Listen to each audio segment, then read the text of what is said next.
And here with John Mustain of the James Monroe Mavericks into the second round of the playoffs. John, first of all, congratulations on the success of the second year, or your first year back, actually. Yeah, thank you. Did you kind of envision this kind of success when you came back? You were gone. I honestly, I was gone for 3 seasons. Okay. I honestly felt like this bunch had the potential to do pretty well. You know, honestly, it'd have been nice if we could have got a couple more wins in than what we finished 7-3. But still, we had a tough schedule. Our single A opponents were tough, and then those two of the 3 double A opponents were tough. And you know, I'll throw Pikeview in there. Pikeview's better than that score indicated from that game. I think Pikeview's going to be pretty good down the road. But yeah, I felt like they had the potential to go a ways. Hopefully we can keep it going. You had, I think, both the two of your double A losses were to playoff teams, right? Yeah. As a matter of fact, of our 10 opponents, 7 of them made the playoffs. 6 in West Virginia and 1 in Virginia. So I don't know that that's ever happened here, that we've had a schedule where that many teams made the playoffs during that year.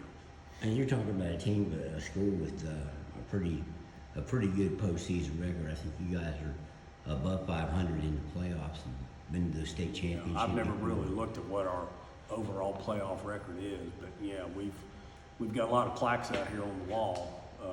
I think this was season 28. I'm not exactly sure that that's right, but I think this was season 28. So you know, we've done a lot over the years. We've been very fortunate to have the athletes that we've had. You know, we still haven't gotten that ring, but hopefully that'll come maybe this year or sometime in the future. But you know, I'm sure there's a lot of programs in the state that would trade places with us. Oh, no doubt about that. Yeah. I mean, you guys are still alive and headed up to Doddridge County. I guess. Do you know what do you know about Doddridge County? I mean, they've been pretty good the last few years. Yeah, I know they were in a state championship game here just a few years ago, and they're a power football team. And they can throw the ball too. They're going to be a tough team to be able to beat, and especially traveling 3.5 hours to their place to play. But they're perennial here in recent years. It seems like they're perennial in the playoffs. So they're a team, I'm sure, it's got a lot of experience, and you know, they're going to be hungry to get back to that championship game themselves. You have a unique situation at quarterback. You've used 3. I think you told me you've actually used 4 guys at quarterback. You know the old the football saying: if you have 2 quarterbacks, you don't have one. You guys have used 3, and they've all 3 of them at least have had some success. Talk about your quarterback situation. Well, you know, here lately we've kind of settled more on Leighton. You know, he's gotten some experience under his belt. You know, he coming in as a freshman, it's not easy, and I certainly didn't want to throw him to the wolves right away.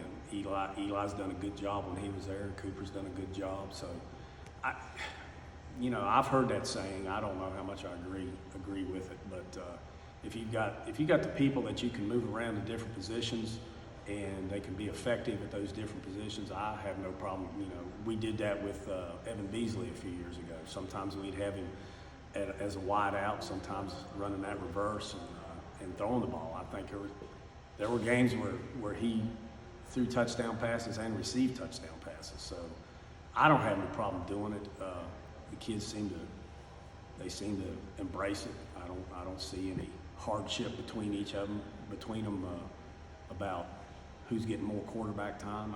They just all want to win and want to make whatever contribution they can. Is some of it predicated on who you're playing? Not necessarily. I think some of it depends on what we're doing, you know, what play we're running or whatever, because we feel like there's things that Leighton does a little bit better than Eli, and Cooper does a little bit better than the other 2, and so forth. So what would be the strength of, like, say, a freshman like Leighton Dowdy? What has got you kind of leaning more toward him? What are his strengths? Just the way he's developed as the season's gone along. You know, he's had a difficult time learning the whole pocket process, but he finally the other night did.